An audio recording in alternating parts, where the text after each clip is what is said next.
مسجد الحرام مکۃ المکرمہ اور مسجد النبوی مدینہ المنورہ سے خطبے کا اردو ترجمہ کے لیے ہمارے سوشل نیٹ ورک کو فالو کرنا نہ بھولیں اور اپنے دوست احباب کے ساتھ بھی ضرور شیئر کیجیے۔ خطبہ جمعہ مسجد الحرام، تاریخ 20 جمادی الاول 1446 ہجری بمطابق 22 نومبر 2024 عیسوی۔ موضوع معاشرتی تعلقات اور انسانی تعامل کا فن۔ خطیب فضیلۃ الشیخ عبد الرحمن السدیس حفظہ اللہ، ترجمہ محمد اقبال یاسین۔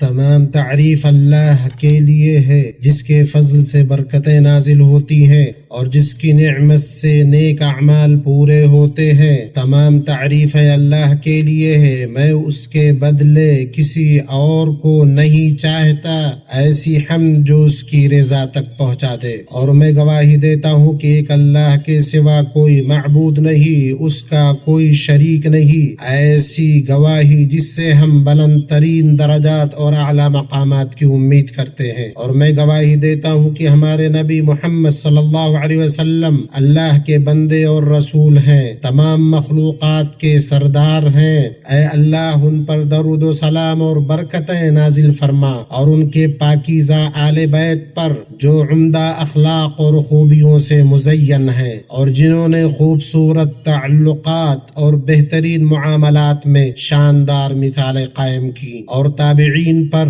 اور زمین و آسمان کے باقی رہنے تک ان کی پیروی کرنے والوں پر۔ اما بعد، اللہ کے بندو، عاجزی اور فرما برداری کے طور پر صبح و شام کی جانے والی سب سے بہتر وصیت اللہ تبارک و تعالی کا تقوی ہے، جیسا کہ اللہ نے فرمایا، اور اگر بستیوں کے لوگ ایمان لے آتے اور تقوی اختیار کرتے تو ہم ان پر آسمان اور زمین سے برکتوں کے دروازے کھول دیتے۔ خوشخبری ہے اس کے لیے جس نے اپنے سفر کے لیے تقوی کو زاد راہ بنایا، جس میں اسے اس کا پوشیدہ اور ظاہری عمل شاد کام کرے۔ اے مومنو، اسلام نے بھائی چارے، محبت، میل جول اور مودت کی بنیادیں اور اصول قائم کیے ہیں۔ زندگی کی پیچیدگیوں اور مصیبتوں، دنیا کی مشقتوں اور پریشانیوں میں، ایسے جہان میں جس میں مشکلات، لڑائیاں، تبدیلیاں اور تنازعات ہوتے ہیں، ایسے دور میں جہاں مادہ پرستی کا غلبہ ہے اور مفادات اور خود غرضی کا دورہ ہے، اور چونکہ انسان اپنی فطرت میں سماجی اور اپنی جبلت میں معاشرتی ہے، ایسے میں ایک واضح مسئلہ ظاہر ہوتا ہے جو انسانی زندگی کے لوازم اور ضروریات میں سے ہے۔ اللہ آپ کی حفاظت فرمائے۔ یہ مسئلہ سماجی تعلقات اور ان کے تقاضے ہیں، یعنی فطری اصول اور انسانی روابط، اخلاق و کردار کو پروان چڑھانے اور نفس و روح کو پاک کرنے کے لیے تعمیری تال میل، تاکہ ان تعلقات کو نرم جذبات کے جوہر، بار آور مفاہمت کی اصل اور اس خوبصورت احترام کے عروج تک پہنچائیں جس سے یکجہتی اور ہمدردی پر مبنی مثبت تعلقات کے بلند ترین مطالب حاصل ہوں، جو مشکلات کے وقت دل کے احساسات میں جلوہ گر ہوتے ہیں اور مصیبتوں کے وقت محبت اور تسلی کے الفاظ میں جھلکتے ہیں۔ امت مسلمہ زمانہ بنی نوع انسان کے حالات بدلتا رہا، یہاں تک کہ اسے ایک ایسے دور میں لے آیا جہاں مادیت نے اسے پیس دیا، تباہ کن سنگ دلی نے اسے فنا کر دیا، دنیا میں آپسی ہمدردی، شفقت، احسان اور رحم دلی نایاب ہو گئی۔ اس کے نتیجے میں انسان نے اپنے امن و سکون، زندگی کا مقصد اور نجات دینے والے احسان کا مطلب کھو دیا، اور آپ سے مخفی نہیں کہ لوگوں کے ساتھ میل جول انسان کو ان کے غصے میں ہونے والی غلطی اور ان کی نادانی میں ہونے والی لغزش سے دوچار کیا۔ اس لیے لازم ہے کہ ایک سنجیدہ موقف اپنایا جائے تاکہ سماجی روابط کو مضبوط کیا جا سکے۔ بھڑکیلے نعرے نہ مصیبت کو مٹاتے ہیں، نہ مشکلات کو ختم کرتے ہیں، نہ کسی مصیبت زدہ امت اور قوم کی مدد کرتے ہیں۔ جب تک کہ ان نعروں کو عمل اور کردار سے مزین نہ کیا جائے۔ اس میں سر فہرست باہمی احترام ہے، یہ کامیاب سماجی تعلقات کی بنیاد ہے۔ اس میں ذاتی احترام، دوسروں کے جذبات اور آرا کی قدر و احترام کرنا اور ان کے موقف کو سمجھنا شامل ہے۔ یہ رویہ تعلقات کو مضبوط کرنے اور رابطوں کو مستحکم کرنے میں مدد دیتا ہے۔ اللہ نے فرمایا کہ مومن آپس میں بھائی بھائی ہیں۔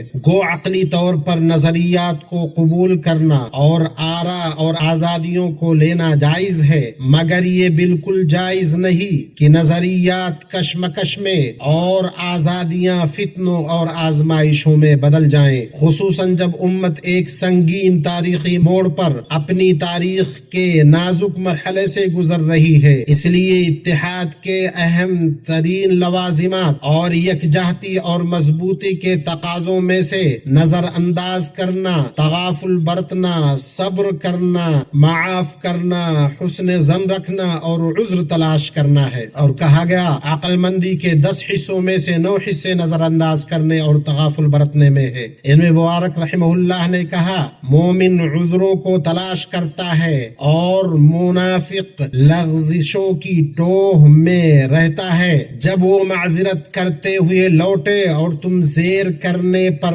قادر ہو تو معاف کرنے میں جلدی کرو۔ اللہ تعالی نے فرمایا وہ غصہ پینے والے لوگوں سے درگزر کرنے والے ہیں، اللہ تعالی ان نیک کاروں سے محبت کرتا ہے۔ اللہ نے فرمایا معاف کر دینا اور درگزر کر لینا چاہیے۔ کیا تم نہیں چاہتے کہ اللہ تعالی تمہارے قصور معاف فرما دے؟ اور اللہ نے فرمایا آپ درگزر کو اختیار کریں، نیک کام کی تعلیم دے، جاہلوں سے کنارہ کش ہو جائیں۔ اور اس کے بعد اچھی دوستی اور اچھے برتاؤ میں سے ہے کہ زیادہ ملامت اور سرزنش نہ کی جائے، گفتگو اور خطاب میں زیادہ گلا و شکوہ نہ کیا جائے، کیونکہ بغیر رکاوٹ کے اس سے رشتے ٹوٹ جاتے ہیں اور محبت اور سرزنش ایک ساتھ باقی نہیں رہتی۔ اہل ایمان کے دل نرم ہوتے ہیں، ان کے نفس محبت کے منتظر ہوتے ہیں۔ درگزر کرو اور اپنا حق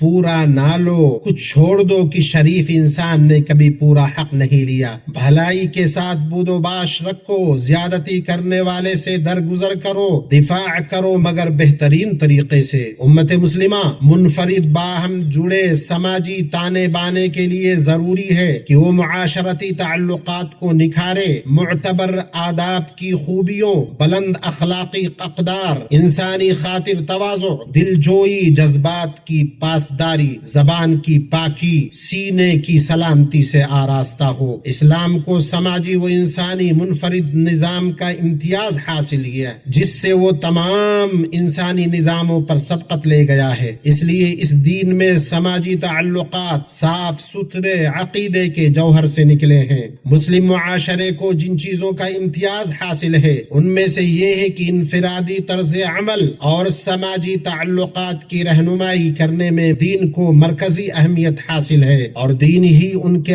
انسانی اور سماجی اقدار کا سرچشمہ اور ان کے بلند اصولوں کی کسوٹی ہے۔ اسلام عقیدہ اور عبادت سے جڑے معاملات میں محصور نہیں ہے، بلکہ وہ زندگی کا ایک جامع نظام ہے جو مختلف گوشوں میں زندگی کو اپنے تشریعی اصول اور ضوابط فراہم کرتا ہے۔ امام ابن القیم رحمہ اللہ نے کہا آدمی کا ادب اس کی سعادت اور کامیابی کا عنوان اور قلت ادب اس کی بدبختی اور ہلاکت کا عنوان ہے۔ ادب جیسی کسی بھی چیز سے دنیا و آخرت کی بھلائی حاصل نہیں کی گئی، اور نہ ہی قلت ادب جیسی کسی چیز سے دنیا و آخرت کی محرومی ہاتھ لگی۔ آپ سوشل میڈیا پر انتہائی حیرت انگیز چیزیں پائیں گے جو تعلقات کو بگاڑتی ہیں، معاشروں میں محبت و دوستی کے رشتے کاٹتی ہیں، جیسے لوگوں کے مذہب، آبرو، عقل اور مال میں عیب لگانا جسے کم عقل آدمی اچک لیتا ہے، معمولی آدمی چباتا ہے تاکہ افواہ پھیلائے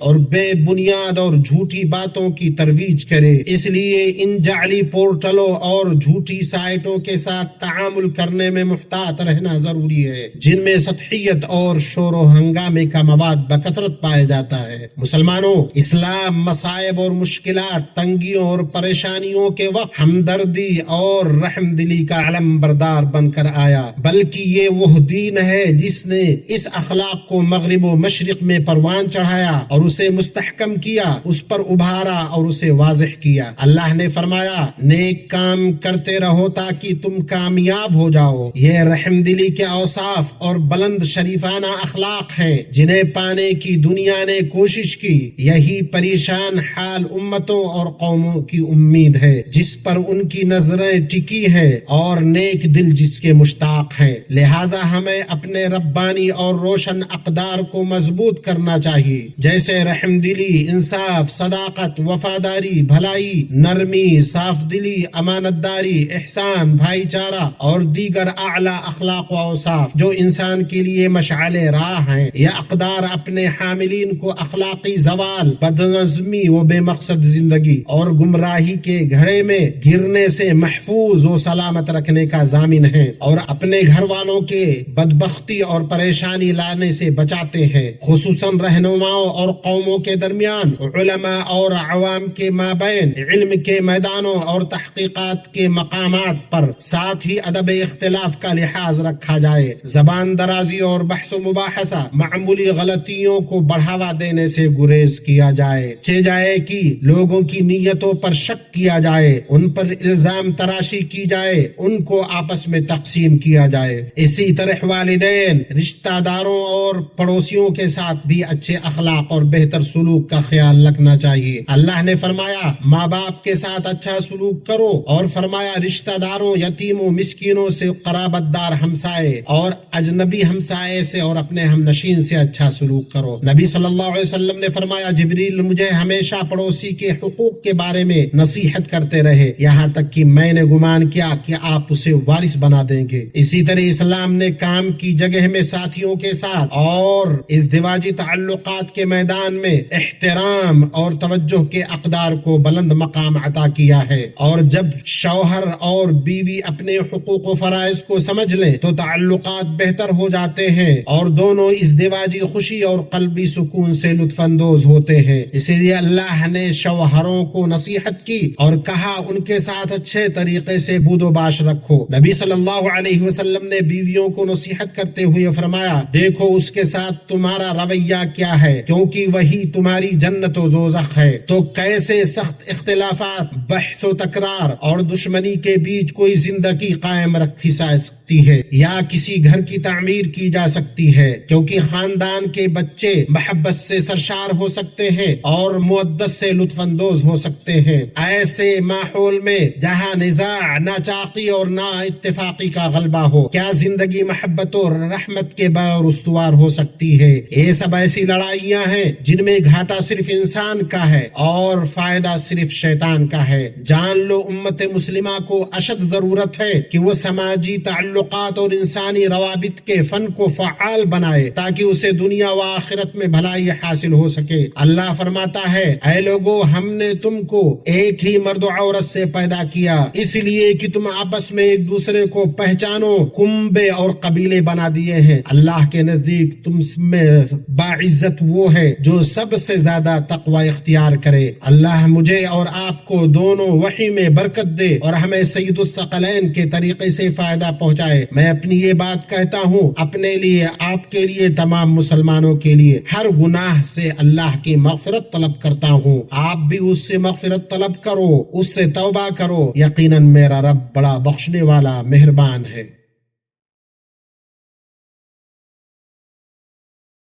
تمام تعریف اللہ کے لیے ہے جس نے ہمیں خصوصی طور پر ہمدردی، یکجہتی اور حسن تعاون کی شریعت سے سرفراز کیا۔ اللہ رب العزت والجلال کی تعریف کرتا ہوں، ایسی تعریف جس سے ہم بے نیاز نہیں ہو سکتے، اور میں گواہی دیتا ہوں کہ ایک اللہ کے سوا کوئی معبود برحق نہیں، اور یہ کہ محمد اللہ کے بندے اور اس کے رسول ہیں، جنہوں نے بہترین طریقہ سے حقوق کو مضبوطی سے قائم کیا اور نفرت و نافرمانی سے ڈرایا۔ اللہ ان پر درود و سلام اور برکتیں نازل فرمائے اور بہت زیادہ سخاوت کرنے والے ان کی آل پر اور ان کے برگزیدہ صحابہ پر اور ان لوگوں پر جو روز جزا تک اچھی طرح ان کی پیروی کریں۔ اما بعد، میں تم کو اور خود کو اللہ تعالیٰ کے تقوی کی وصیت کرتا ہوں۔ اللہ فرماتا ہے، اے ایمان والو، اللہ سے ڈرو جیسا کہ اس سے ڈرنے کا حق ہے، اور تمہیں ہرگز موت نہ آئے مگر اس حال میں تم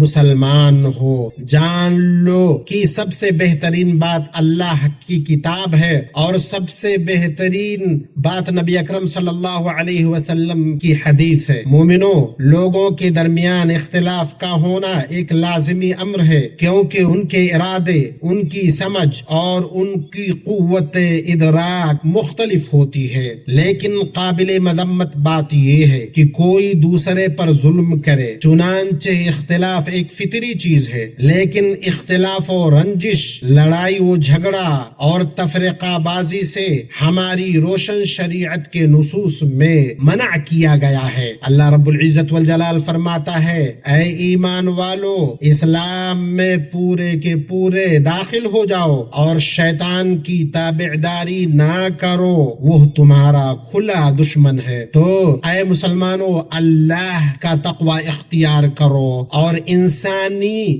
اور معاشرتی تعامل کو بہتر بناؤ، اس سے آخرت میں اور دنیا میں تمہارے حالات درست ہوں گے۔ پھر درود و سلام بھیجو مومنوں کے اسوہ ہادی و امین نبی مصطفیٰ پر، جنہیں شرع مبین دے کر مبعوث کیا گیا، جس کا حکم تمہیں رب العالمین نے واضح کتاب میں دیا، اور فرمایا اللہ تعالیٰ اور اس کے فرشتے اس نبی پر رحمت بھیجتے ہیں۔ اے ایمان والو، تم ان پر درود بھیجو اور خوب سلام بھیجتے رہا کرو۔ اور نبی صلی اللہ علیہ وسلم نے فرمایا، جس نے مجھ پر ایک بار درود بھیجا، اللہ اس پر 10 رحمتیں نازل فرماتا ہے۔ اے اللہ، درود و سلام نازل فرما ہمارے نبی محمد اور ان کے پاکیزہ آل و اولاد پر اور ان کے مبارک روشن صحابہ پر، جس طرح تو نے ابراہیم اور آل ابراہیم علیہ السلام پر رحمتیں نازل فرمائے۔ اے اللہ، ہمارے نبی محمد صلی اللہ علیہ وسلم پر درود و سلام بھیج اور ان کے مبارک روشن صحابہ پر، ان کے خلفائے راشدین ابو بکر، عمر، عثمان اور علی پر، اور تمام صحابہ سے تو راضی ہو جا،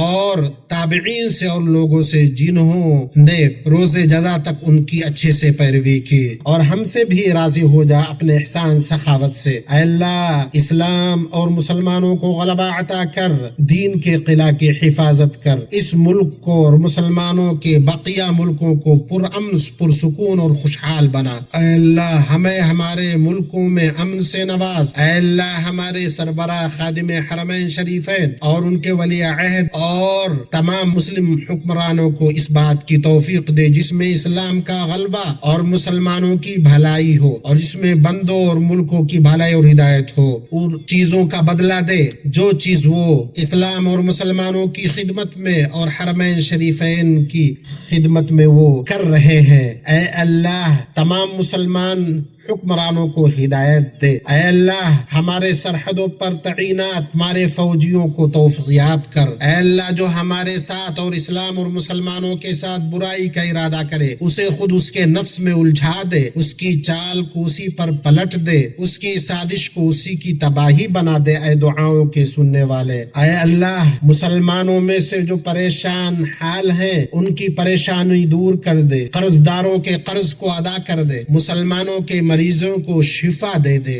اے اللہ، کتاب و سنت پر امت کو متحد کر دے۔ اے سخاوت اور فضل و احسان والے، اے اللہ، مسجد اقصی کی حفاظت فرما اور اس سے ان لوگوں کو دور کر دے جو تیرے دین سے منحرف اور کنارہ کش ہیں، تا قیامت اسے پرشکوہ اور معزز رکھ۔ اے اللہ، فلسطین اور ہر جگہ کے کمزور مسلمانوں کو نجات دے۔ اے رب العالمین، صہیونیوں پر ان کی مدد فرما اور ان کو غلبہ عطا فرما، اے اللہ ان کو شر پسندوں سے محفوظ رکھ، اے اللہ رب العزت والجلال تو ہمارے ملک کو سرکشوں کی سرکشی سے محفوظ رکھ، دنیا اور آخرت میں ہمیں بھلائی عطا فرما اور عذاب جہنم سے ہمیں بچا لے، اے اللہ ہمارے اوپر بارش نازل فرما، اے اللہ رب العزت والجلال تو ہی معبود ہے، تیرے سوا کوئی معبود برحق نہیں، تو غنی ہے ہم فقیر ہیں، ہم پر موسلا دھار بارش نازل فرما، ہمیں مایوس ہونے والوں میں سے